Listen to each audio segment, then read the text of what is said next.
Olá, irmãos, graça e paz seja convosco. Hoje estamos aqui, voltamos, para casa, estamos aqui no nosso ambiente normal de vídeo, de culto, de adoração e de estudo da palavra de Deus. Hoje o tema, irmãos, que vamos tratar é no santuário de Deus, Hoje, 26 de dezembro. Eu falei para vocês ontem que eu estava de joelho lá na pousada e bem semelhante ao que aconteceu há 6 meses atrás. E hoje estamos completando 6 meses, Estamos aí com quase 600 inscritos. Deus tem sido tornado conhecido pela sua palavra através não só daquilo que nós publicamos, mas de forma especial também dos seus comentários. Às vezes vocês fazem perguntas. Teve um irmão que fez citou vários textos, aqui o irmão Rubens, e isso edifica, Aqueles que vão assistir, leem alguns comentários e são interessantes. E eu queria tratar com vocês hoje sobre o tema chamado No Santuário de Deus. Há uma dúvida, Existe santuário no céu ou não existe? Que santuário é esse que é descrito? Como esse santuário era, como é que se diz? Ele era aplicado? Quais eram as suas obras que eram feitas no passado de que agora parece não mais ter eficácia? Aqui o autor cita um texto de Apocalipse capítulo 7 e o verso de 9 ao verso 15. Faz menção de um grupo em especial, irmãos, um grupo que vão até o santuário e eles estão acompanhando o Cordeiro para onde quer que ele vá. Esse é aquele grupo que nós conhecemos, o que passou pela grande tribulação. Esse grupo, irmãos, são os selecionados, aquele grupo, na verdade, que compõe os 144 mil. E há uma certa divergência, entre a grande multidão e os 144 mil. Se é o mesmo povo, é um povo distinto, é o mesmo povo, só que em outra situação. E aí há uma certa divergência no tocante a essa questão. Eu acredito particularmente que não se há uma posição oficial aqui. Se a grande multidão e os 144 mil são a mesma pessoa em situações diferentes ou se são grupos distintos. Em outros até chega a dar a possibilidade que ali seria todos os salvos de todos os tempos. Porém, é bem claro levar em consideração que os 144 mil, um número simbólico, assim eu acredito, é um povo específico. Esses cantarão um hino totalmente diferente, porque passarão por uma experiência que só eles irão passar. Esses seguirão o Cordeiro por onde quer que vá. Esses terão o louvor em seus lábios com mais frequência. Agora, irmãos, só para ficar claro aqui, isso não deve ser visto como um ponto de inveja, ou um ponto de vanglória ou de glória para si próprio. Eles passaram por situações diferentes, são qualificados para isso, mas todos os salvos, quer seja eu e você que estivermos lá, iremos ter o prazer de ver eles e de maneira tão crucial ter a alegria de compartilhar da eternidade com eles também. Esse grupo serão aqueles que vão passar pelas 7 pragas, o tempo de angústia, passarão pelo momento de aflição sem um intercessor. Então, assim, é um grupo de fato selecionado, mas não deve ser visto como um grupo que venha me causar inveja, jamais, até porque esse sentimento não existirá na volta de Cristo ou quando nós estivermos juntos para sempre. Hoje, nosso sentimento ele é defeituoso, nosso sentimento ele é, digamos que um tanto pecaminoso até então. E logo não teremos como ver com outros olhos aqui. Claro que pela fé nós entendemos que isso faz parte do plano de Deus e aqueles que passarem por tantas dificuldades estarão lá porque Deus os qualificou para isso. E até a minha própria mãe, ela sempre costumava dizer assim: eu prefiro estar descansando, eu não quero passar por essa aflição. Ela tinha receio de que não fosse aprovada no meio dessa tribulação que há de vir. Então, em sua misericórdia, Deus, atendendo o pedido dos corações dessas pessoas, permitirão com que eles descansem o sono da morte, para que eles ressuscitem e façam parte do povo de Deus quando ele voltar. Um ponto que merece consideração aqui, irmãos, é quando o texto fala sobre a questão do sacerdócio. Por que eu falo sobre isso?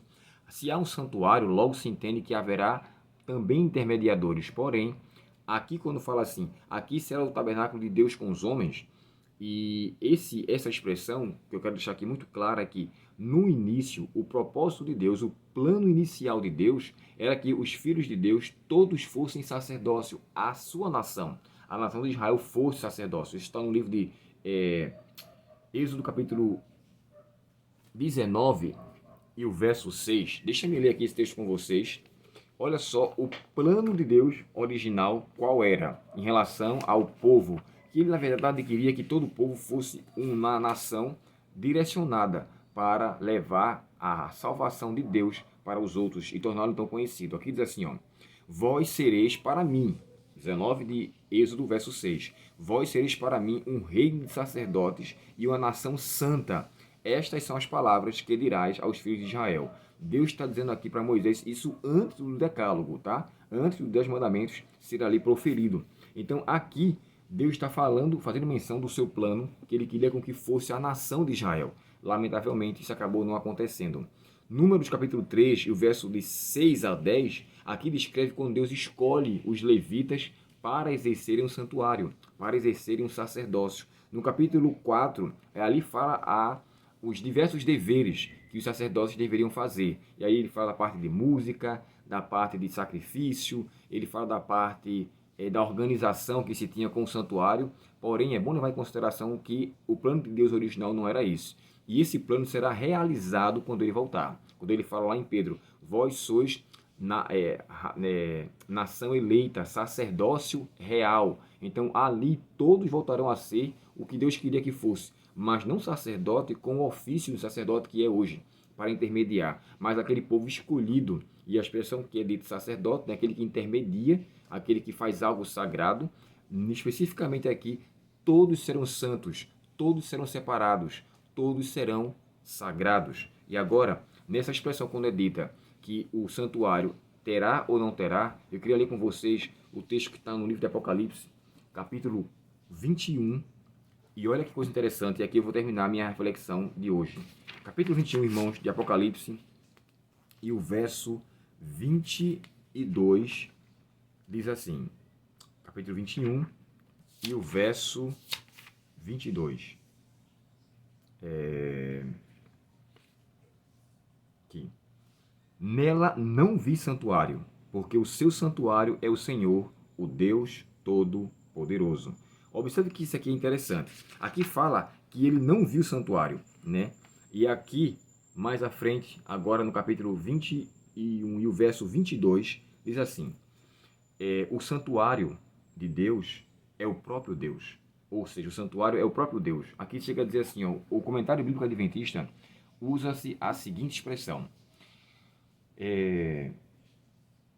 O termo para santuário, que designa somente os lugares santos e santíssimos, sem incluir os átrios externos e outras construções, a palavra que se refere todo o complexo sagrado, não mais existirá. O santuário terrestre simboliza a morada de Deus. Por causa do pecado, Adão e Eva foram expulsos do Éden e da presença divina. Quando o pecado for removido, a igreja poderá, todos os salvos, poderá habitar novamente em sua presença e não será necessário nenhuma estrutura para representar a morada do Senhor. Isso aqui está no capítulo 21 e o verso 22. Agora, observe aqui uma coisa que é interessante, o verso... o capítulo 21 e o verso 3. 21, verso 3 diz assim, ó. Então vi outra voz vinda do céu, dizendo, do trono, dizendo, eis o tabernáculo de Deus com os homens, e Deus mesmo habitará com eles. Eles serão seu povo, e Deus mesmo estará com eles. Observemos que a preposição com, ela se encontra aqui 3 vezes. Olha o que ele fala. O tabernáculo de Deus com os homens, Deus habitará com eles, e Deus mesmo estará com eles. Essa expressão é uma clara evidência que Deus habitará conosco aqui. Quando fala assim, aqui está o tabernáculo de Deus com os homens, então Deus irá tabernacular. Lembre-se que no Êxodo ele fala assim, ó, e me fará um santuário para que possa habitar no meio deles. Deus criou uma estrutura, mandou, que fizesse uma estrutura, para que através daquela estrutura ele habitasse no meio do povo. O santuário se é removido, depois ele é de fato desfeito. Deus fala que nós somos templos vivos para com que ele habite em nós. Então, em nosso tempo hoje, embora não se exista um templo ou um santuário ou um tabernáculo, especificamente falando com esse aspecto, Deus habita em nosso coração para fazer não só morada, mas mudar nossos hábitos, mudar nossos planos carnais, nossos desejos pecaminosos, e esse habitar nos faz uma mudança de coração. Quando nós permitimos com que esse habitar em nosso coração seja transformado constantemente, ele voltará, e quando ele voltar, ele habitará conosco pessoalmente. Então nós encontramos uma habitação de Deus representativa pelo tabernáculo, uma habitação em nosso coração de forma espiritual hoje e uma habitação pessoal quando ele voltar a estabelecer o seu reino aqui neste mundo. Por isso que o texto fala: aqui será o tabernáculo de Deus com os homens, e ele mesmo habitará conosco e estará conosco. Isso é uma questão muito clara, nos lembra a habitação do Espírito Santo, né? Vós recebeis o Espírito Santo, vós o tem recebido e ele estará com vocês, habitará em vocês. Assim será também na volta de Cristo. Teremos a presença do Pai, do Filho e do Espírito Santo de forma pessoal. Assim, até então, eu tenho esse conceito. Iremos ter a presença dele, como é descrito, com Deus, em Deus, com nosso próprio planeta aqui. A nosso planeta Terra será o tabernáculo de Deus com os homens. E outra coisa que eu quero chamar a atenção: não existirá mais o santuário com seus ofícios no passado, porque o próprio Cristo será uma manifestação da obra salvífica que aconteceu no passado. As suas mãos estarão gravadas para sempre a marca da nossa salvação. O que ficou nele como ser humano, ou seja, as marcas do sacrifício, permanecerá para dar evidência. Essa é uma das razões mais cruciais, porque o mal não se levantará pela segunda vez, ou seja, não surgirá um pecado novamente. Cristo será uma demonstração viva do templo que ele instituiu aqui, para que através do santuário no passado houvesse uma intermediação e perdão dos pecados. Porém, em sua pessoa, nós iremos ver uma evidência de que nunca mais o pecado existirá, porque agora iremos conhecer o que causou o pecado. O que me chama a atenção aqui é que nessa obra salvadora de Cristo, ele trabalhou no passado, trabalha no presente e trabalhará no futuro com a mesma forma. Ou seja, o santuário habitaria no meio do povo de uma forma representativa e o Shekinah era a manifestação de sua glória. Hoje ele habita em nosso coração, templos vivos do Senhor.